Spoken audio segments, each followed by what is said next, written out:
a male shirt and somebody sees you in the distance and it's all polished, it looks like it's formed to your body because it sits on your body quite well. So people could say, oh, you know, they're all coated in steel. It doesn't necessarily mean it's plate armor, or there's even that it's got laminated sleeves. It could be just a long sleeve male shirt. One of the things I noticed that there was, as we were working on this, that there was a lot of stress put on the Ethiopica, which was a novel, a Hellenist, well, not a Roman period Greek novel. And it was treated as though it was a history. Most scholars looked at it that way. Well, we haven't got much on it. We'll take this as a history. And therefore we can say, because he says this is true. But he was writing a novel. And he was trying to make things sound really exotic. And that's not a good source. I mean, it's interesting, it's well written, but it's not a good source if you're trying to get down to the nitty-gritty. I mean, you might say that something like At-Tabari's descriptions in his histories, which were written a couple of centuries after the fall of the Sasanian Empire, were probably more accurate than a novel that was written at the same time, because novelists now and then did not do that kind of research very often, where they go out and have a look and we'll make drawings and work out how it's going to work out. The problem that, so one thing I know now that I didn't know when we wrote the article, it only occurred to me recently, was remember those coverings they have over the mail in the things, and the Parthians are wearing them too, but the Parthians are wearing them over scale because you can see at the bottoms of where the armor pokes out below their waist little square scales. So we were wondering whether these a padded garment meant to catch arrows. Like armor-piercing arrows are notoriously bad at going through multiple layers of cloth. They're really good at going through metal. And it's an exact reverse. If you've got a broad-headed arrow, it's really good at going through cloth, but it's not very good at going through metal. So people either wore a padded garment underneath their armor or a padded garment over their armor. Yes. And I thought, is this a padded garment? And I couldn't really work it out because it could have been a breastplate, but it wouldn't be a breastplate if it's over scale, because you'd have two areas of metal bashing against each other in your body, and you would be, any flexibility you had in the scale would be taken away from that. It would be totally useless.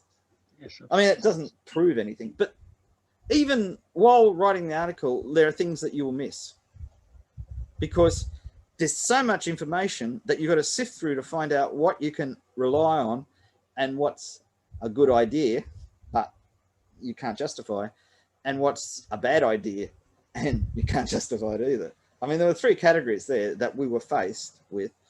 There are a lot of authors that were writing very interesting stuff, which we referred to because people are trying to work this problem out.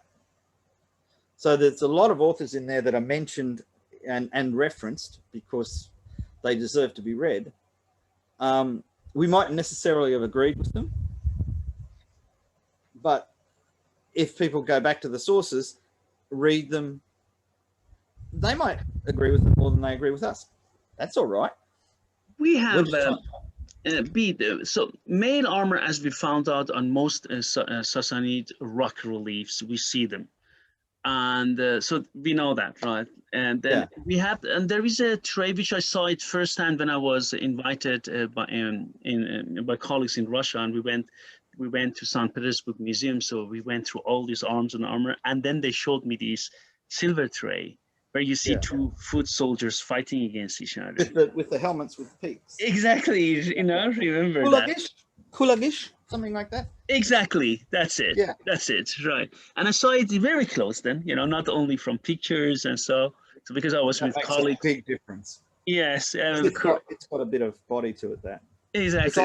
I saw one of those, you know, those famous silver and gold trays where they've got all the armored men on horseback around a city. Yeah. Yeah, exactly. That's it. That one I saw it as well.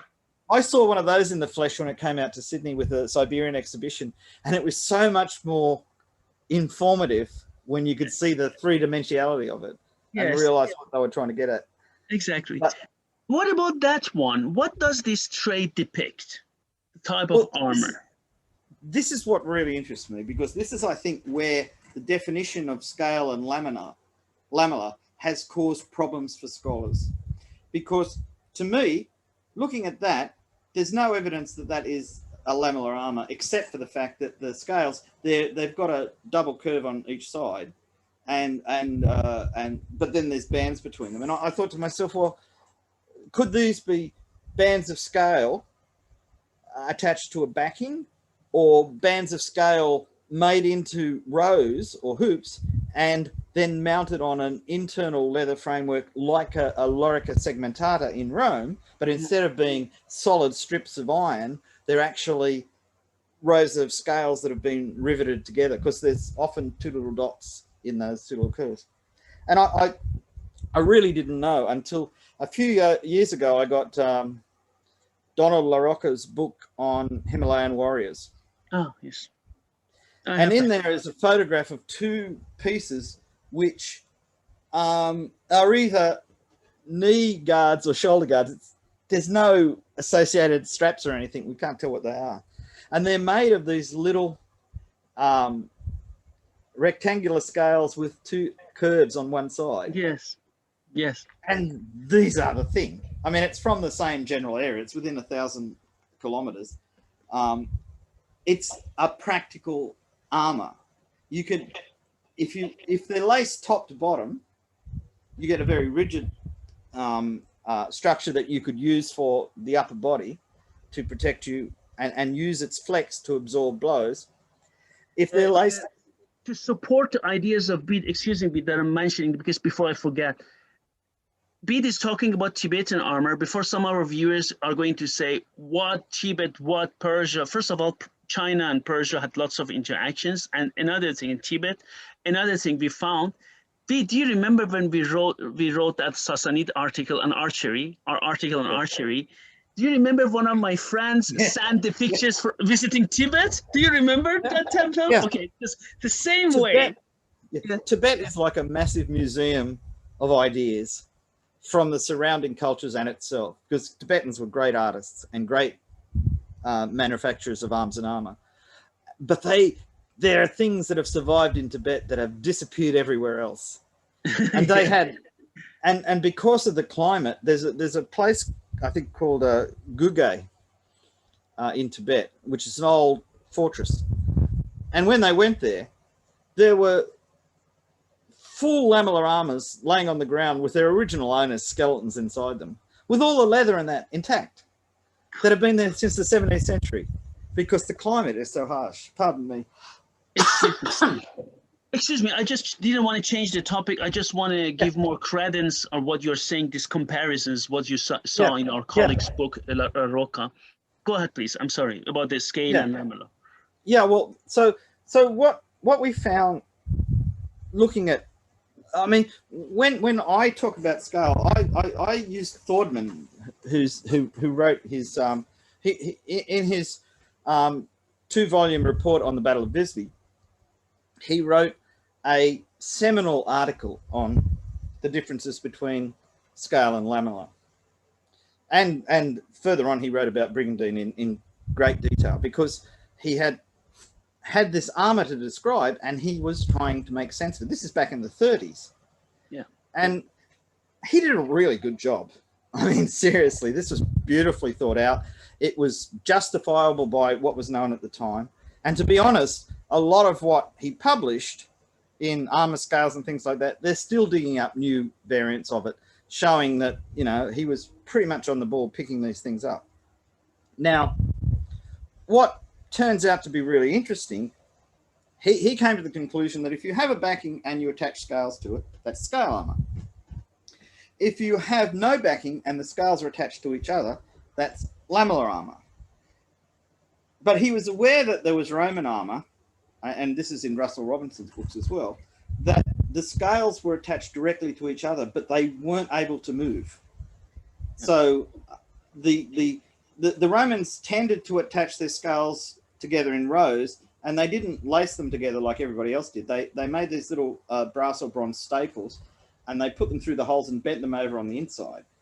And then they were laced onto the backing, so that the actual rows, it was almost impossible to break unless you actually cut through a scale, because this metal stuff was really quite perfect for it, because it was a bit malleable, so it wasn't brittle, but it was in such a position that it was almost impossible to cut.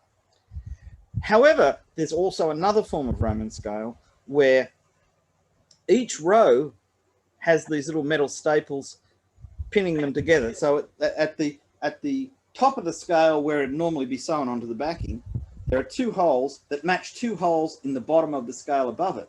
So they do a row, and then I attach it to the next row. And you've got an armor that has no, I mean, it flexes. You can make it wrap around your body. So you can make an armor that fits you comfortably, but it's like wearing a solid breastplate. If you move forward like that, it'll hit you in the throat, unless it's cut away so that it doesn't, you know, like Japanese armor is very carefully designed to stop hitting you in the throat. There's a big gap there. That's why they have yodake, because if you don't make it that way, you're going to hit yourself in the throat every time you bend over. And European armor, that's why it's so high-waisted. If you didn't make European plate armor high-waisted, then they would have the same problem. And in fact, gorget, things like that are designed to cover up gaps that you've got to make.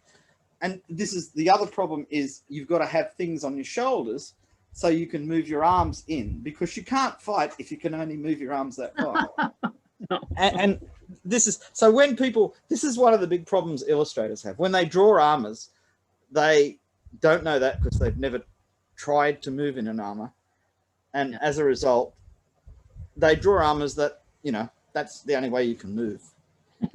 And what what we discussed is the difference between, you can't just rely on the sources. You've got to have a little bit of experimentation to find out if these things work.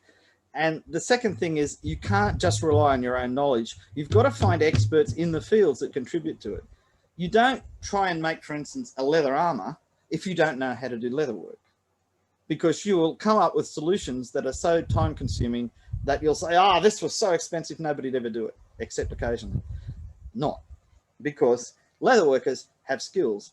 A leather worker can take a goat skin and make 120 meters long single lace out of it with a small knife. Yeah. No, no machinery, nothing.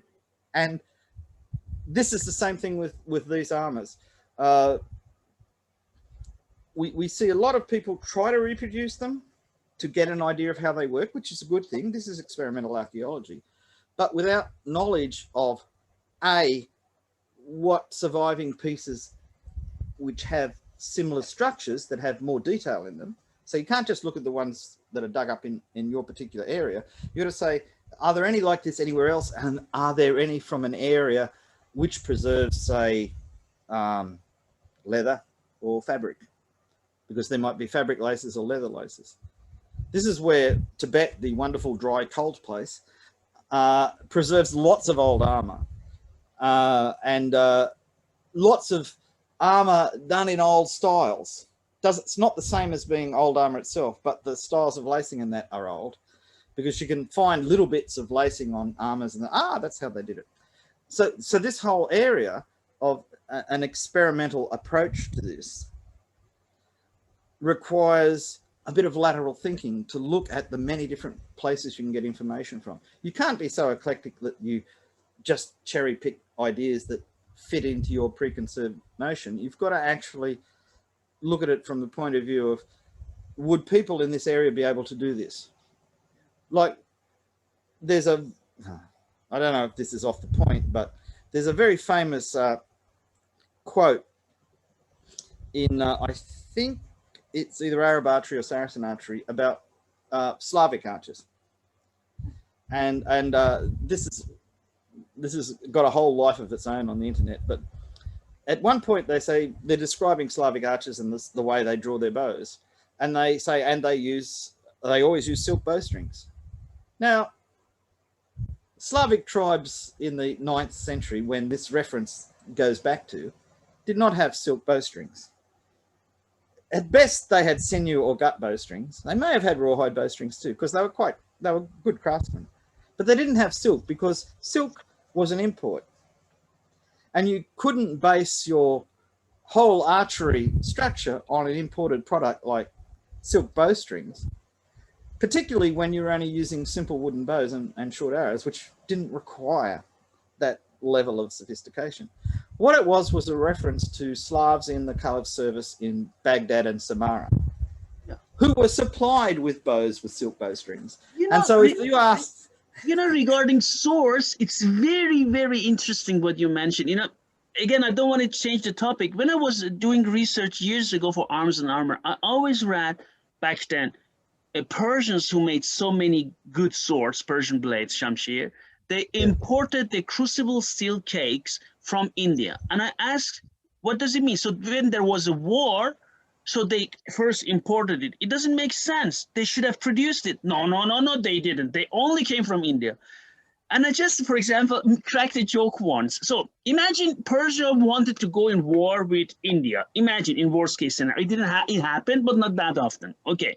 They said, excuse me, guys, would you send us some crucible steel cakes because you want to make swords to fight you? And you know what the guy told me back then? Why not? Because fights need to be fair. And I just looked at him and said, excuse me? And then later on, I found references. Okay, first of all, our colleague, Dr. Feuerbach, found about Uzbekistan. Then I found about Chahak.